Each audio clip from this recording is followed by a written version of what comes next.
Welcome to Pivot to Grow, where our philosophy is leap and grow your wings on the way up. Each week, we will bring not only our many years of experience, but also expert guests in many genres. Together, we will give you a blueprint on not only how to construct your new wings, we'll show you how to utilize them. We will do this with laughter, love, tears, compassion, friendship, and understanding. Here we go.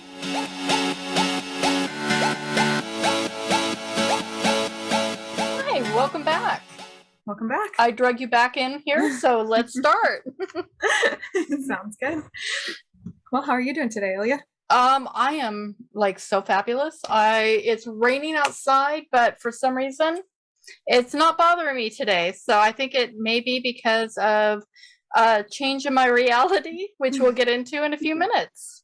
How are you? Good. I'm doing good as well. Good. Yep. So I'm really excited. We have a great guest here today. She specializes in quantum physics, and her name is Cynthia Sue Larson. She is the best-selling author of several books, including Quantum Jumps, Reality Shifts, and High Energy Money. Cynthia has a degree in physics from UC Berkeley, an MBA degree, a Doctor of Divinity, and a second degree Black Belt in Cook Sul Yuan. Cynthia is founder of Reality Shifters, first president of the International Mandela Effect Conference, managing director of Foundations of Mind, and creator and host of Living the Quantum Dream podcast. She has been featured in numerous shows, including Gaia, the History Channel, Coast to Coast AM, One World with Deepak Chopra, and BBC. Cynthia reminds us to ask in every situation, how good can it get? Subscribe to her free monthly e-zine at realityshifters.com.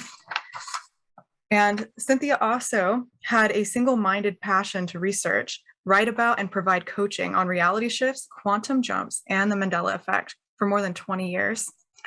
Welcome. Thank you. I'm so glad to be here.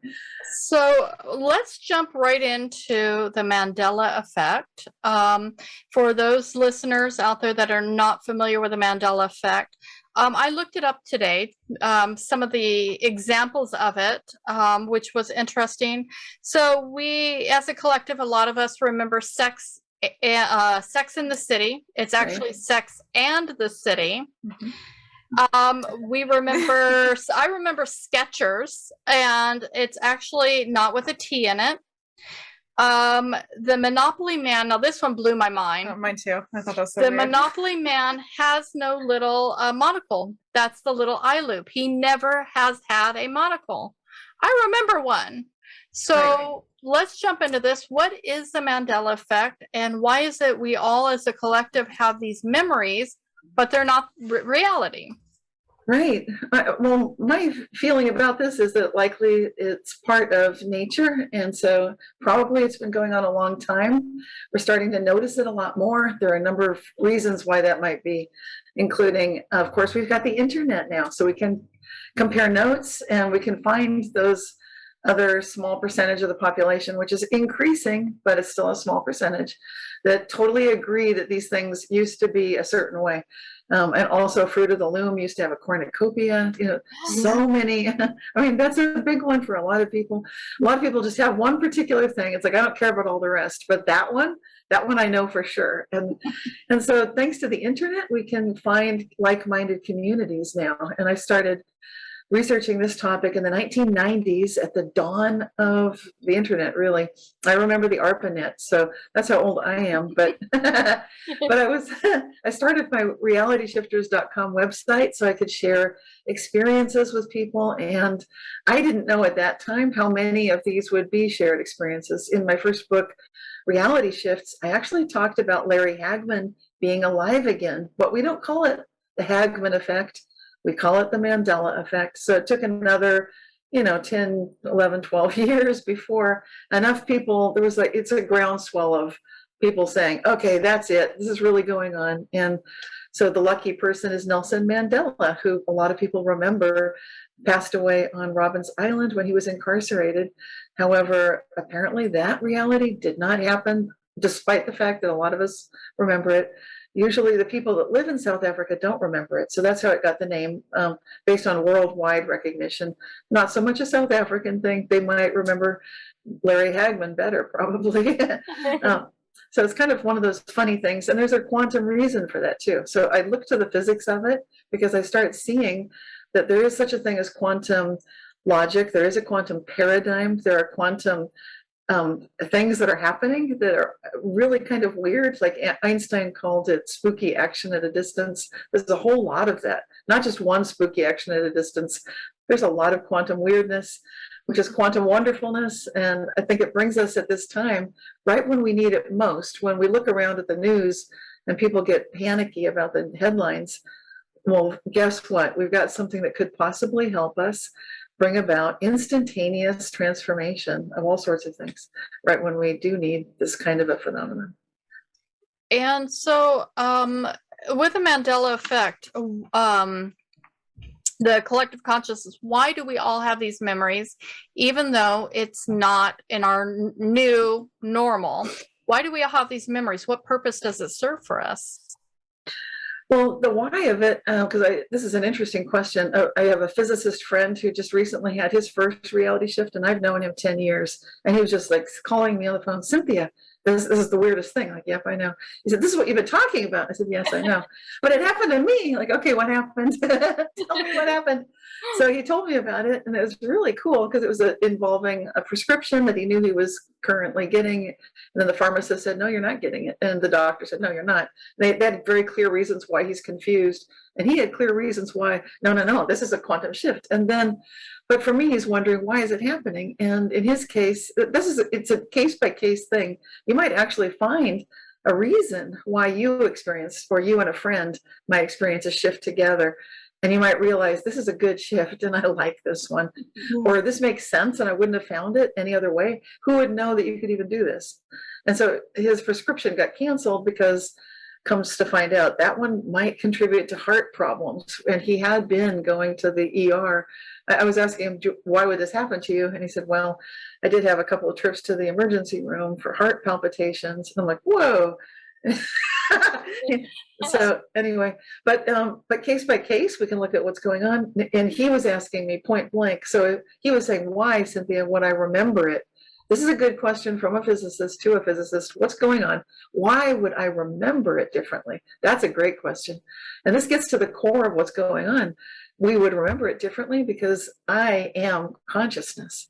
And that's the key, is when you know that you are not your mind. You are your mind, yeah, but you're not your brain. So we tend to think the brain is it, but the brain is more connected to the physical body, which is any particular kind of an avatar, if you will. People that play games and they understand a simulated reality, they'll get this really quickly, how we could be living in a waking dream. And this is basically the whole key concept that we're living in a waking dream. This is all a dream, and consciousness is the key. That's good news if you need to make a placebo jump to a better reality. So this is how it's possible. It's the difference between the consciousness that we have, which is above any situation, if you recognize that, which gives you the ability to experience basically miracles. Oh, wow. So I've actually got a question on that, which is perfect. And I want to read your mission statement just so our audience they know what you do. And so your mission statement, it's the dawn of this new quantum age presents you with the radical new paradigm that you are not your body or your situation, but instead are pure energy, pure consciousness. You exist in an interconnected holographic multiverse in which you are literally jumping from one parallel universe to another with every choice you make. Through such quantum jumps, in a moment, you can become smarter, more confident, happier, more outgoing, more effective, in better relationships with more willpower. You can gain practical tools to achieve real change in your life and leap forward to become happier and more prosperous, living the life of your dreams. So I absolutely love this, and I really need to have a quantum jump right now.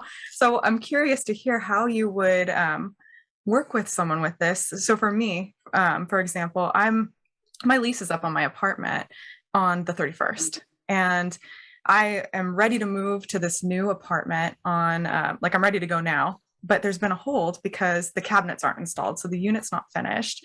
And so they keep pushing out my move-in date. Now, how do I do a quantum jump or some sort of reality shift so that those cabinets are installed? So I'm making a move into the unit Yeah. That's I love it. What a great question. Yeah, I do work with clients. And when I do that, I do a blind read before I even talk to them for the first time. And if I have talked to them, I do a blind read. I do my best to forget everything that I analytically, rationally, logically think that I know, because that will get in my way. And so I get a direct read on how, what's going on, how are they feeling, what do they need at the level of high self, the upper chakras, middle self, throat, heart, and solar plexus, low self, which it runs the show. It's the subconscious. And that gives always what you need. You're going to get it. Doesn't matter what you think you want or what you love. You're going to get what you need. Like, act. So I tune in and get all that. Like, how is someone feeling? What do they need? And then, okay, so I would get that information before even working with you. But for this kind of a generic question, like, how do you deal with that? First, whoever's dealing with this needs to manage the emotions. So typically we get anxious, right? We get focused on the fear. I'm freaking out. Yeah. And that's not a reality shifting sweet spot. You want to get to your sweet spot of being detached, which means not anxious, not angry, and not sad. Detached means that you can be blissful and happy, like the Dalai Lama, even if he's been kicked out of his homeland. He's like blissed out because it's not about the situation. He knows that. And I'm just using him as a great example, but any of us can do this. It's possible for any of us to do it. Like any of us can learn Wim Hof breathing, theoretically. And so we can all do this. Is it easy? It's simple. I wouldn't call it easy, but it's a process. So you're going to learn how to, you're in the thick of it right now. So usually you want to practice this before you're in the thick of it, but you're in it. So just for a few seconds, get yourself to calm, just work at it. Do that as many times a day as possible. Try to do your best to detach. And if you're spiritual, ask for help and say, source, universe, God, whatever calls to you at that 0 point of zero entropy, the forever love point. And then just say, okay, I need help. I need to release all the anxiety and fear. That's necessary, because if you're holding on to it, gripping with it, then you're locking the system in place. That's a quantum Zeno effect that you're doing inadvertently. So your focus of attention and your energy is serving to lock a certain reality, not the desired reality, but a certain reality in place. To let go of it, you need to detach. So you need to really kind of release that fear. Deep breathing can help. Some of the Wim Hof stuff can actually help, because it's the key of Tai Chi and Qigong and martial arts and yoga. It's breathing. Again, it's simple, but learning it is very important. And so I would work with your breathing together. If you're working with someone, sometimes you can actually feel how confident they are, so you can manifest together. It's also good to work with a friend or a coach, just who can feel like, I can see this, no problem for you, Allison. I can just see it, and then you can believe them, but you can't believe it for yourself. But when they say it, then you're like, oh, I can feel it too now that you're saying that.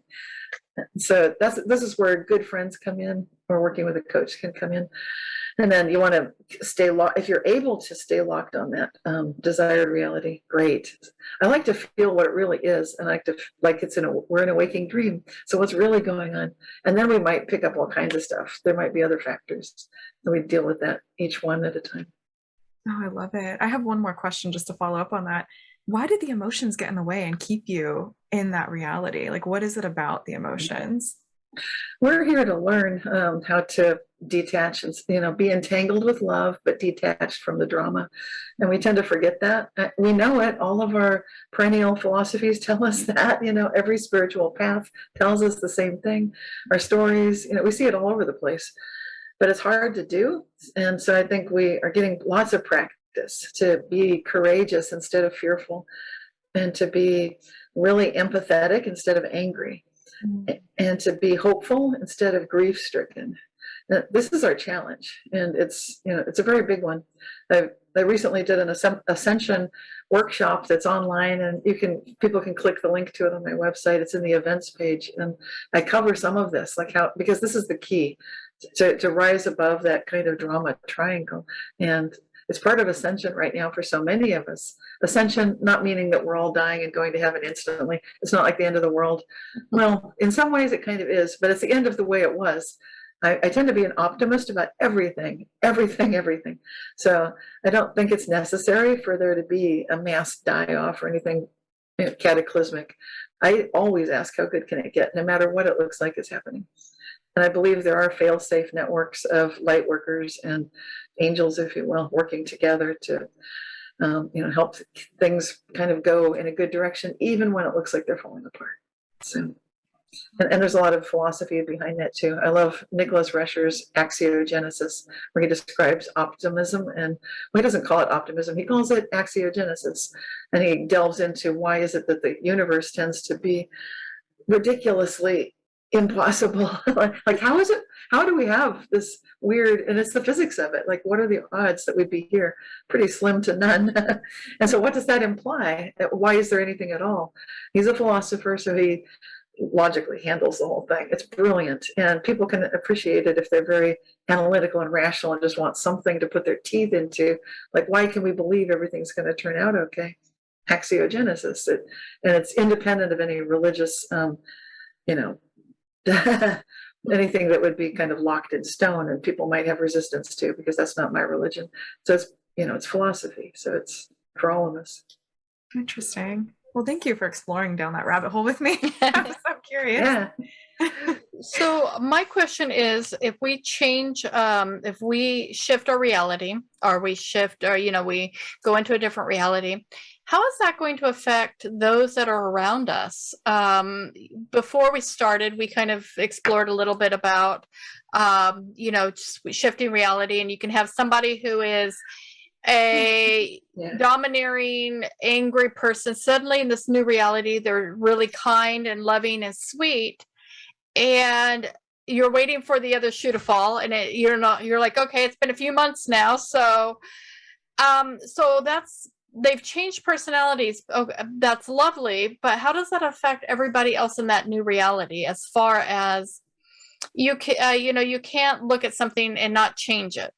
So if I shift realities, am I changing their reality as well? Is that good? Or, that's a good question. I have to figure it out.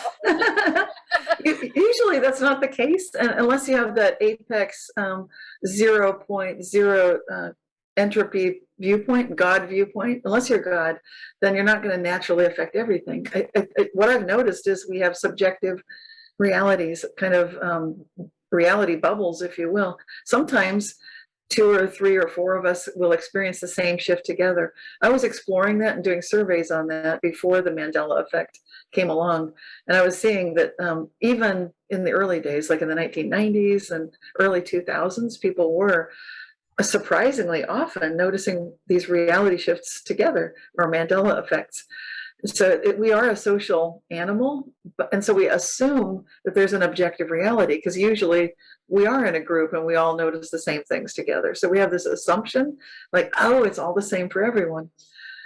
Actually, that is not the case, and we're starting to get some physics experiments that actually show that's not the case, which is disturbing. I don't think the implication of it has been fully realized by most people, even physicists so far, because it's such a disturbing outcome for a lot of people. For me, it was reassuring. Like, yeah, woo! You can have 2 observers in the same place, same time, looking at the same thing, and they see 2 different things in a science experiment that was conducted, published in 2019. It was the work done in collaboration between researchers at University of Edinburgh, Scotland, and Vienna, Austria, and they had the double slit experiment, which is very famous, and 2 devices in a very interesting complex arrangement where they were tracking some, the 2 devices were monitoring what's going on with the photons and the double slits, and that's where the difference was coming up. Like, okay, they're at the same place, same time, boom, observation, simultaneous, and they don't agree. It's like if you had 2 cameras in an intersection and one of them saw a terrible crash and the other one saw nothing at all. It's like nothing happened, Mm-hmm. It's like that, and that is to me, hallelujah, because that's what explains so much about things like where some of us notice that there's been a Mandela effect with Nelson Mandela. And if you happen to live in South Africa, most people would disagree. They'd say, no, he only died once. He never died in prison. That's ridiculous. Why do people say these things? Wow. Yeah. That's interesting. So another thing that you talk about too that was fascinating to me is you talk about the reality shifts, but then there's also the time shifts. What is the difference between the two? Well, people, mostly it's just our perception. I think that they tend to go together, but time shifts would be where, and this is very interesting because now we've got words in some languages, such as in Norwegian and Finnish. They have Vardiger for the Norwegian, and Etienne or something for Finland. And I should know these languages because I'm part Norwegian and part Finnish, but I don't. So, but what they mean is people that it's like there are signs that they've arrived before they actually reach your house. So in the winter with all the snow, you'd want to put the kettle on and be prepared for your guests when they arrive. And so if you're in some of these countries in the snowy north, they'll hear the boots stomping on the porch, laughter, talking, noises like, they're here. And so then they get the kettle on. It's useful. They can actually get things ready. Then they go to the door and there's no one there. It's just that thing, the Vardiger thing. And so there's a word for it because it is that common in those cultures. I think that's interesting. I've witnessed some of this myself. I've also witnessed things that I don't know we have words for, where there's a loop. Like in the movie The Matrix, where a black cat walks by and then the black cat walks by again. And Neo says, wait, I just thought something weird, the cat walked by again. And in the movie, it meant something specific. In real life, I've had these things happen where an entire sequence of events will happen twice. And in one case, I had other witnesses, thank goodness. And then in one case, I was the only one that noticed, like, well, here we go. Okay. And I talk about it in reality shifts where a woman's handing out her business card twice to the same group of people. Why would anyone do that? The first time it's like, okay, that's novel. The second time, like, here we go again, but why?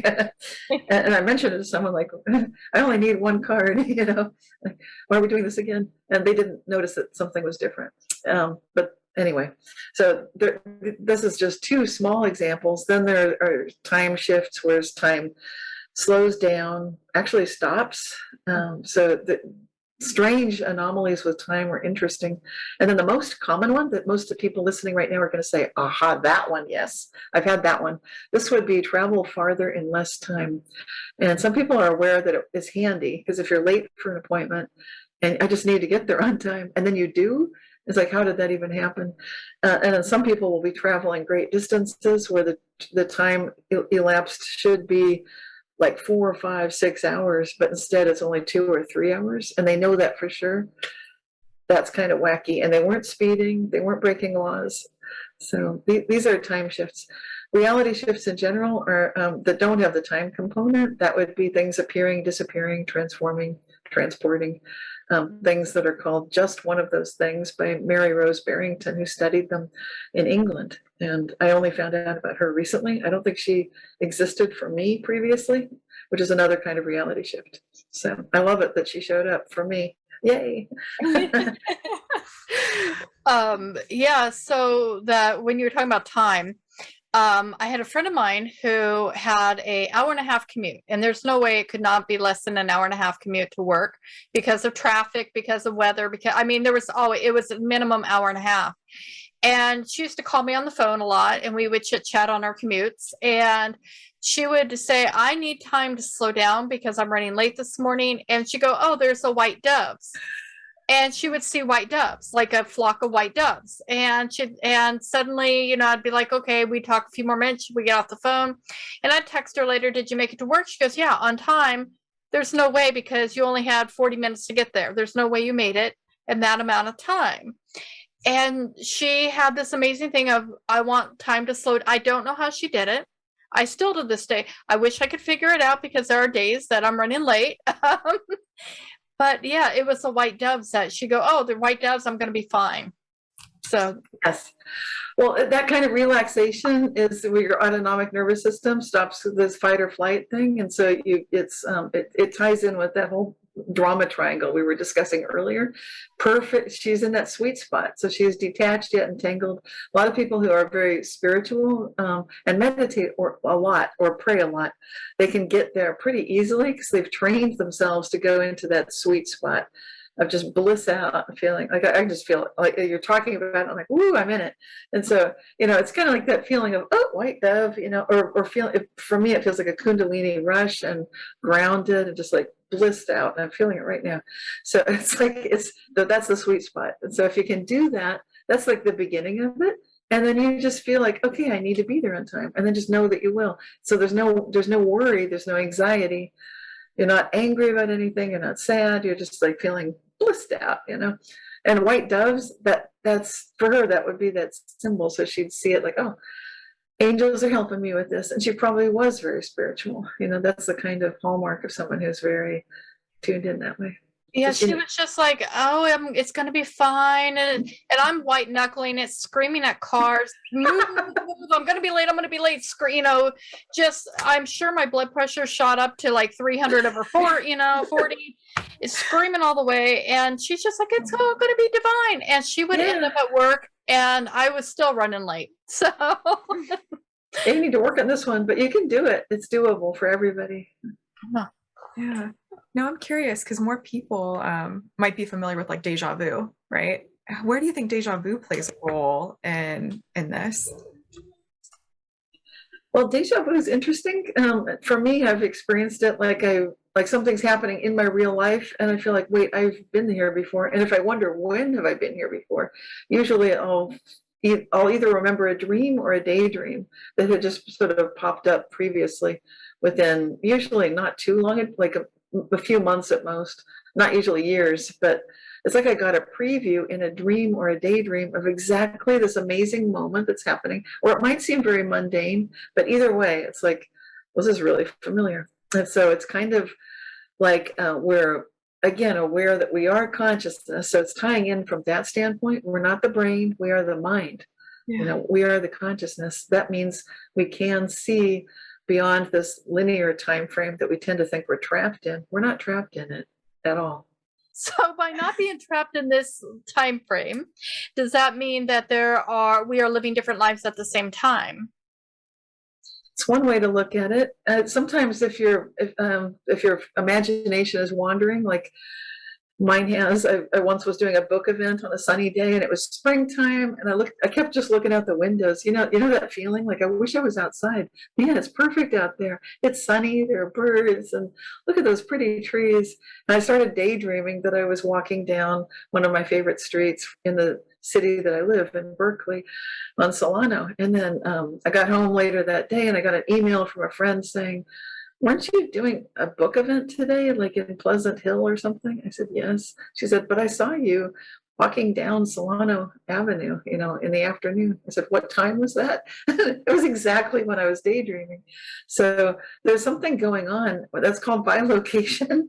I didn't do it on purpose, but I give some examples of teleportation of these young boys in Italy that were doing this they daydream they're somewhere and they're out of the house. And it was before the age of cars. And so their parents were getting these phone calls. The phone was there, but no cars in Italy. And so there'd be like the pastor in a neighboring village, "Your boys are here," and like, what? How did they get there?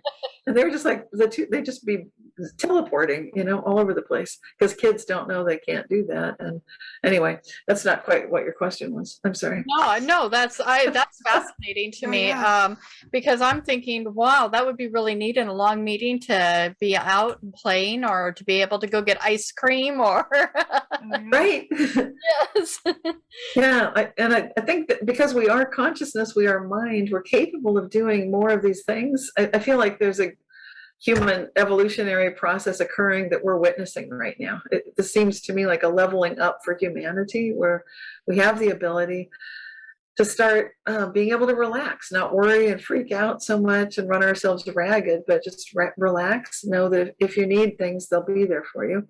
including if you need a break, you can get one. I really did feel like I'd gotten a little break of walking down Solano. And someone witnessed it, like, wow.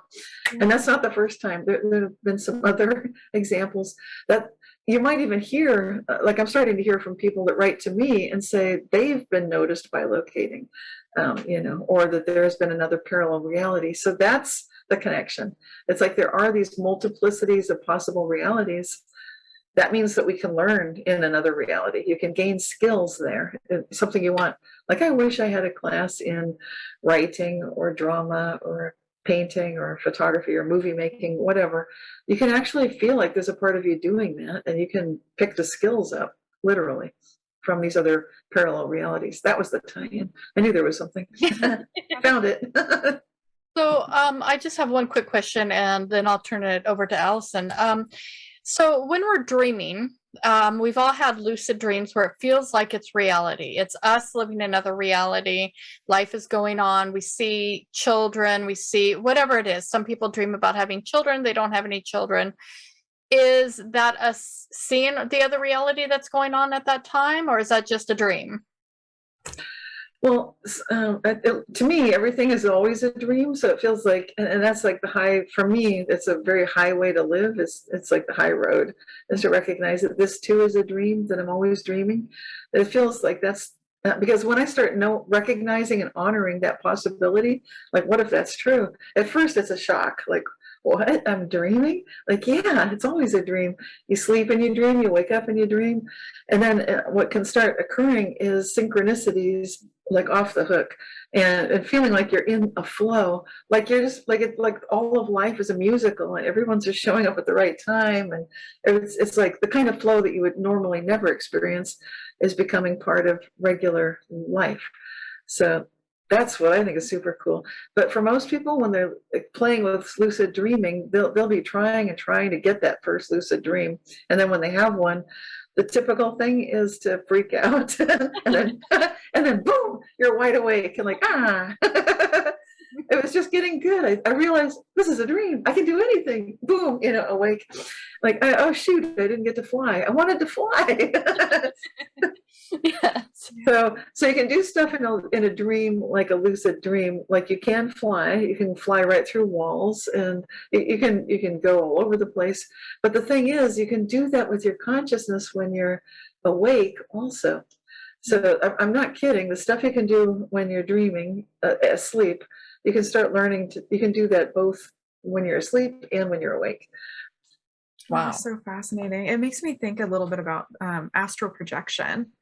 And so I'm curious to hear also your thoughts on astral projection. I've had friends that have told me about these out-of-body experiences where they've actually witnessed an event that happened, but they weren't there. There was no way that they were their physical body was there, because it happened in Texas and they're over here in California. So what is your understanding on that, or your thoughts around that?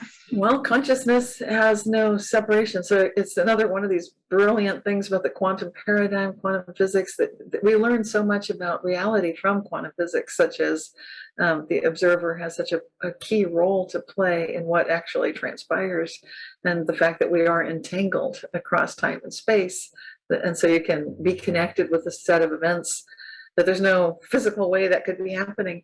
But the technology I'm talking to you on right now via the internet, this is a quantum technology. We take these things for granted if it's technology. We tend to assume that we don't also have those skills and abilities, but we do.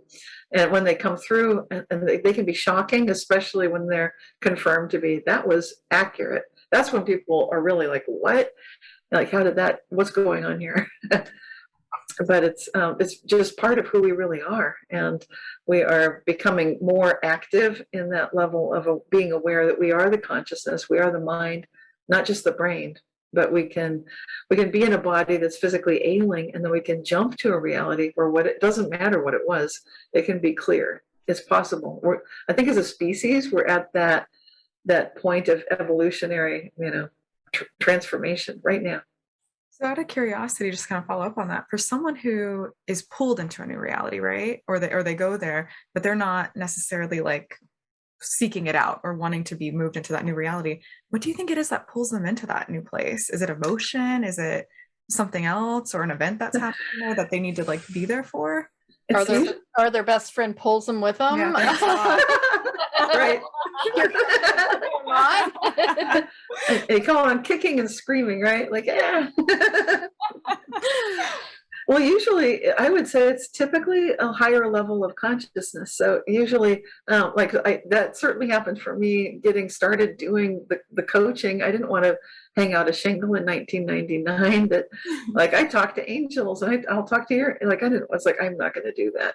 But I kept my angels would, I am talking to my angels. And at that time they said, yeah, this is what you do. And like, yeah, okay, I'll do that. I'll get around to it, because it was just too big a jump from having worked in the corporate world. I was on the fast track to vice presidency, working at Citibank. I had, I'd learned quantum physics. I had all this respect, and I felt like that's going to go right out the window.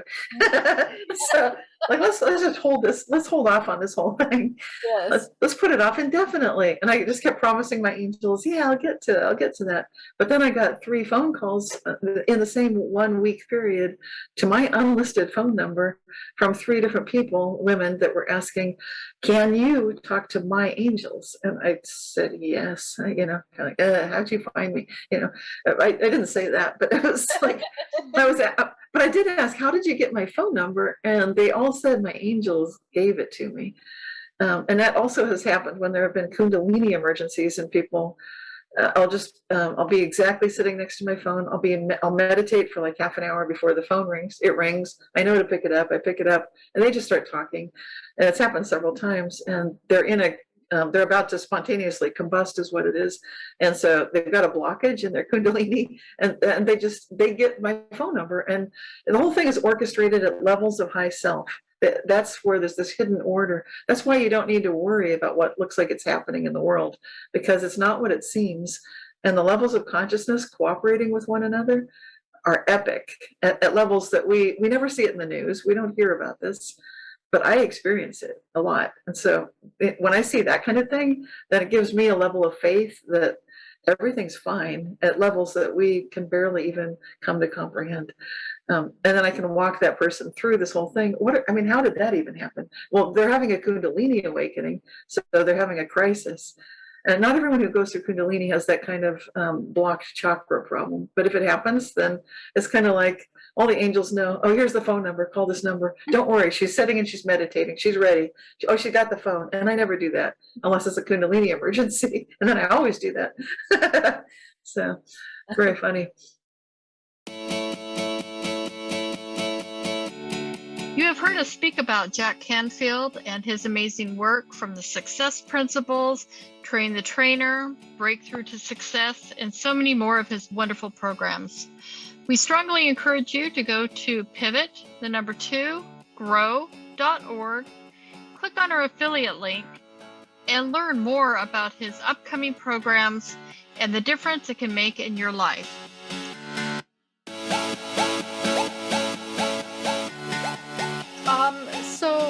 I want to follow up with a question, and that is, how does manifesting, so there's all kinds of books out there on how to manifest whatever you want, your Tom Cruise, your Lamborghini, whatever it is that you're wanting in your life, and no, that's not what I want in my life.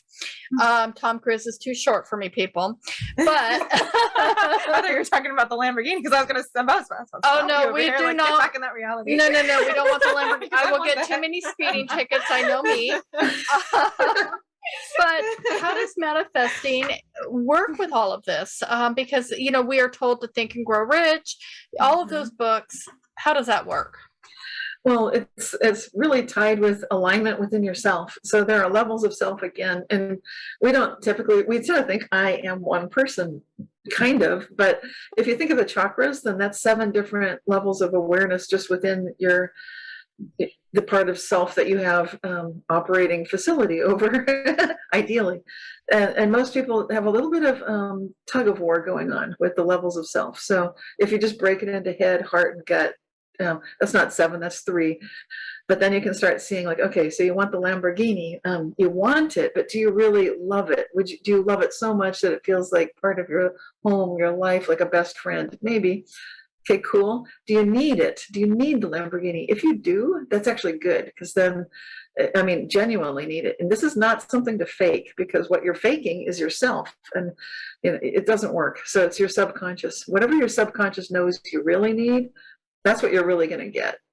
Not what you think you need, not what you want, not what you're visualizing and chanting about. It's maybe, but probably not. It usually comes out as a bit of a tangle that way.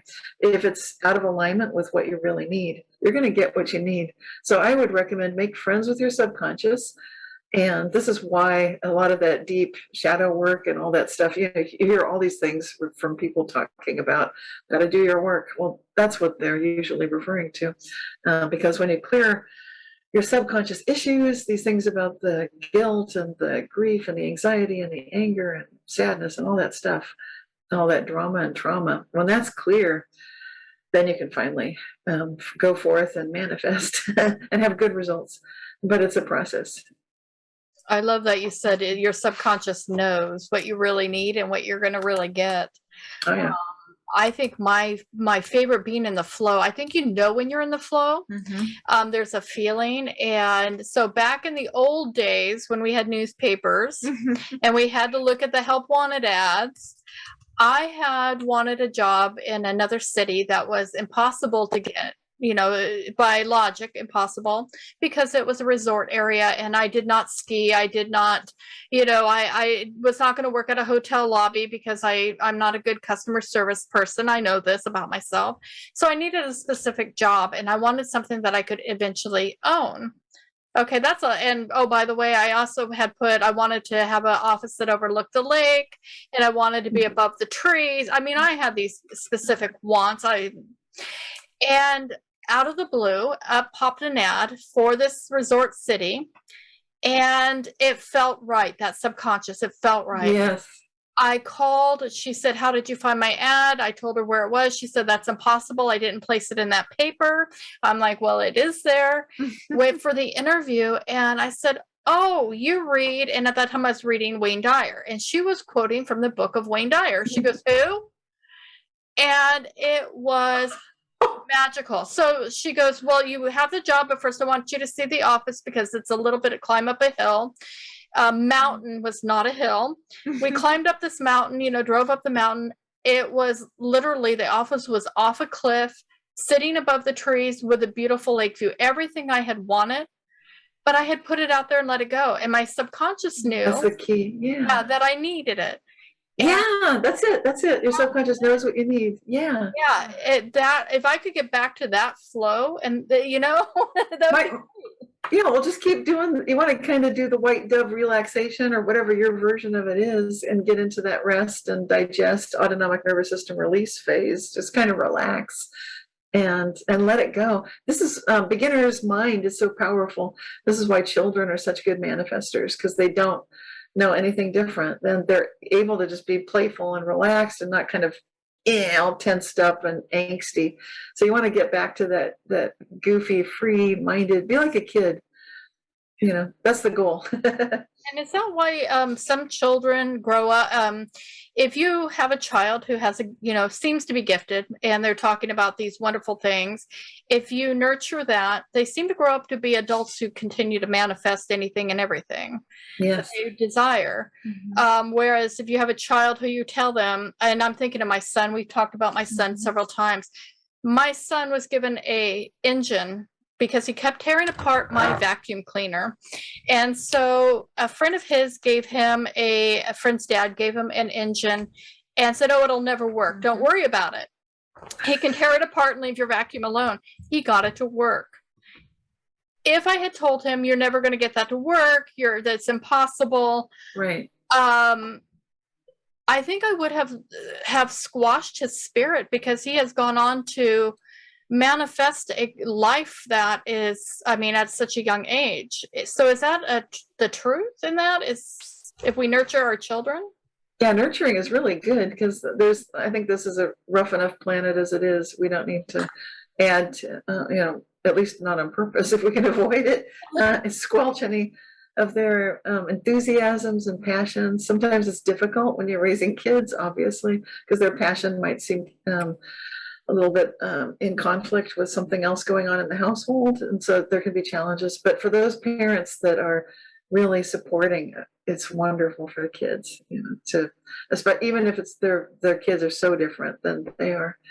And I know I was different than what my parents, I was different in my family, and my parents certainly do appreciate that I'm different. So they've had periods of time where they were concerned about me, and I can see why, because I'm not normal. And I mean, not that way.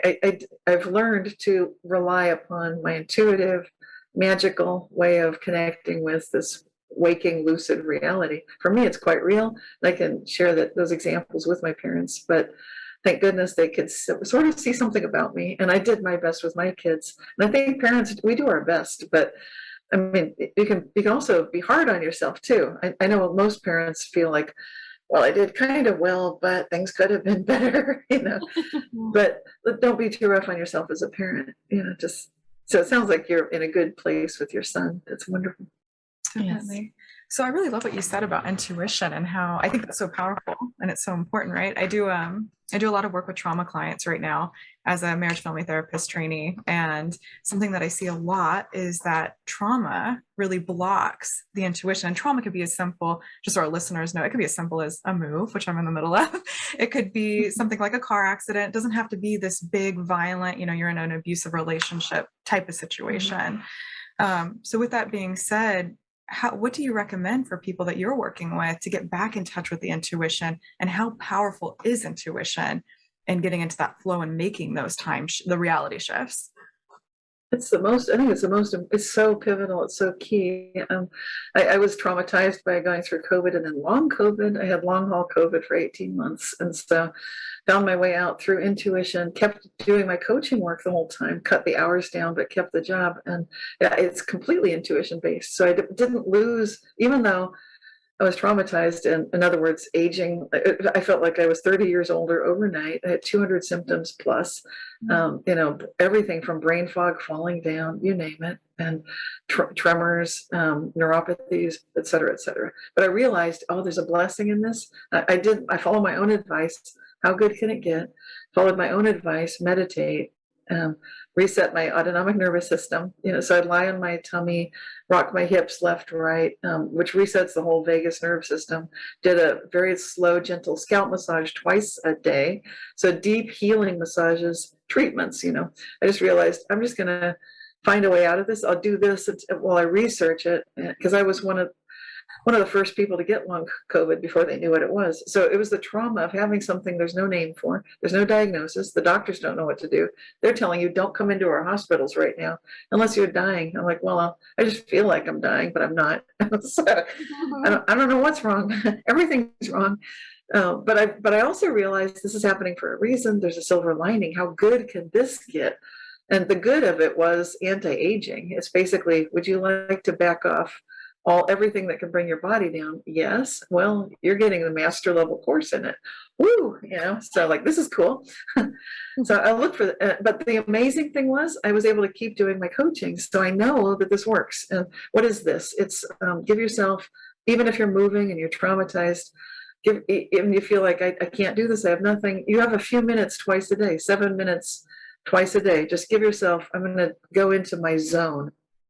Because you need that zone so you can keep your intuitive connection. And even if it's just that 7 minutes twice a day, it really is powerful to lie on your tummy, breathe deeply to your lower abdomen, rock your hips left and right. So you can do these physical things. And I would feel instantly like, and then I knew like, okay, receive all the blessings, and kind of like the white dove feeling of slowing time down. But in this case, receiving perfect healing for the stress, for the PTSD, just for those 7 minutes, just to be free of it. And just giving yourself 2 breaks like that a day, it gives you traction, and then you can pull out of pretty much anything. I love that. I think that's so important too, because right now, I mean, with the pandemic, and I know we've been at this for a couple of years, it's like, this is the craziest it's really, I think, been in a long time. People are sitting at their desk all day. They're in all these Zoom meetings. The kids are constantly staring at a screen, whether it's watching TV, it's, getting on for their classes. So just the 2 breaks a day is brilliant. And I also love that you brought up the automatic nervous system a couple times in there, because that is what's happening. I mean, our automatic nervous system's activated while we're staring at these screens and we're doing these things and we're not giving our body a break to really relax. Right. And so by making it just a practice, at first you have to force yourself to do it, but then I started looking forward to it, of course. Like, oh, I have to do my 7-minute thing, or, here we go. Yay, I have to interrupt whatever else I'm doing. I'm thinking about the 13-hour Zooms that I get on, and I'm like, I can't imagine going, hold on, I need to get on my floor for 7 minutes. I don't care what you're talking about. I need that relaxation break. Oh, yeah. And how it's become this new normal too. Like that blows my mind. Like, how is this the normal now that we've become like, this is so okay? Can we have a Mandela shift in that, where it's like, this is not okay anymore, no more 13-hour days? Absolutely. Yes.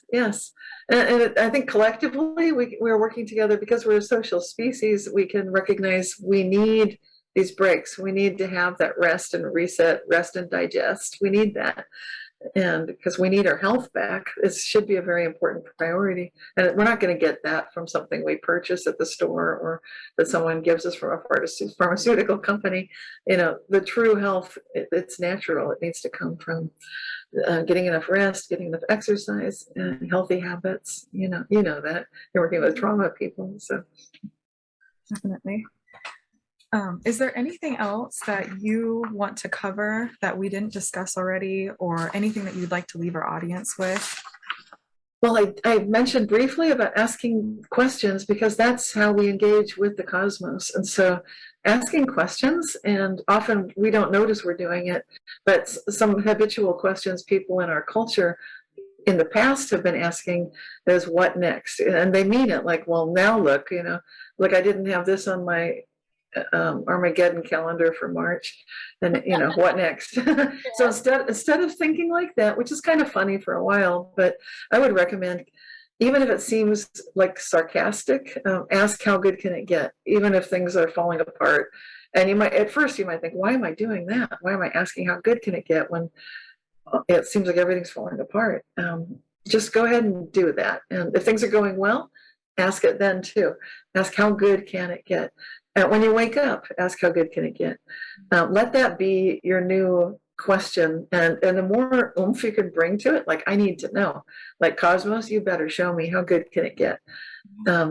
As we do that, it's the way to pull ourselves up collectively by the bootstraps in our personal lives. It makes such a miraculous difference with our families, with our loved ones, and then collectively as well.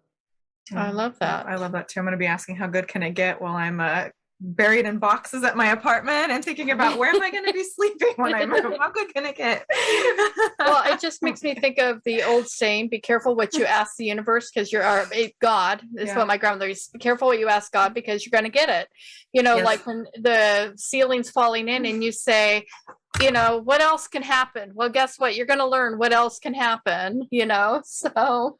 I wouldn't ask that question. It's like, your grandma's right. It's like, or wrong question. Like, I don't need to know that. Know that exactly. Or why me? Well, you're going to get shown why me. Ask those things and ask how good can it get. I like that. I like that too, and it's in the positive as well. It's not this. My mom always had the don't ever say never.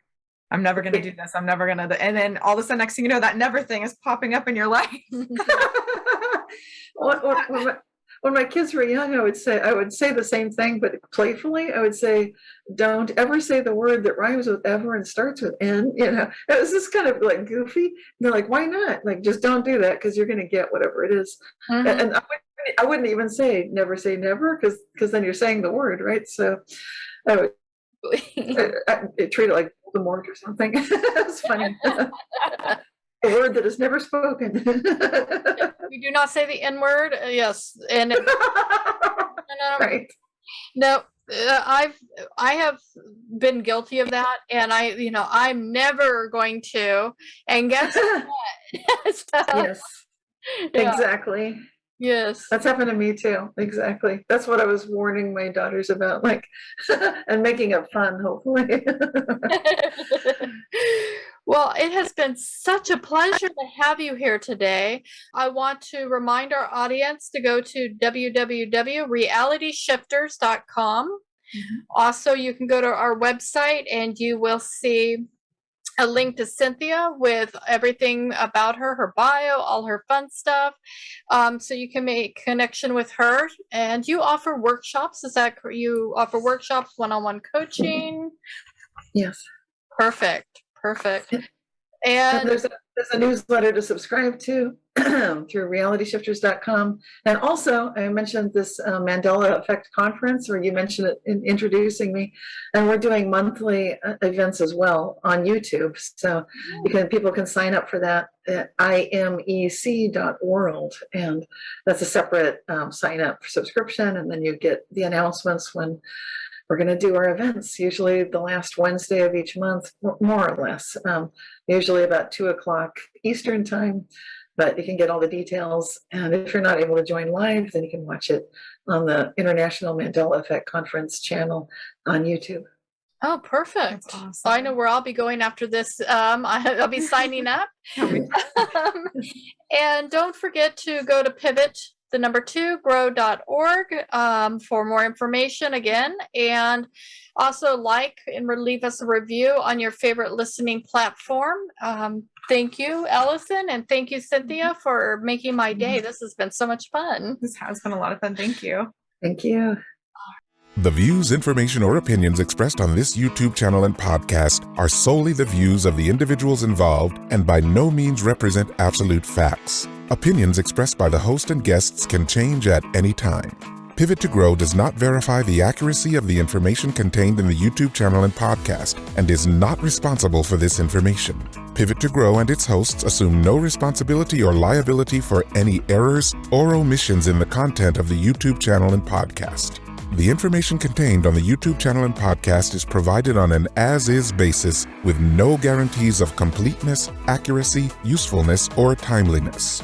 The information published on this podcast and YouTube channel is for informational purposes only. Any reliance you place on such, you do at your own risk. The information provided is not meant to be a substitute for professional, legal, medical, mental health, or financial advice. If you require professional services, it is your responsibility to seek it out from a licensed attorney, mental health practitioner, physician, or financial services professional. In no way is the information provided meant to be a substitute for medical or psychological advice. This information does not serve to diagnose, treat, or provide a cure for any condition you may be experiencing. Pivot to Grow does not claim to and will not be held responsible for diagnosing, treating, or curing any physical or mental health condition. This podcast and YouTube channel does not take the place of listeners' healthcare professional. Under no circumstances should listener stop seeing his or her healthcare professional. If listener decides to take action based on the coaching and advice he or she receives from Pivot to Grow or a guest on Pivot to Grow, listener does so at his or her own risk.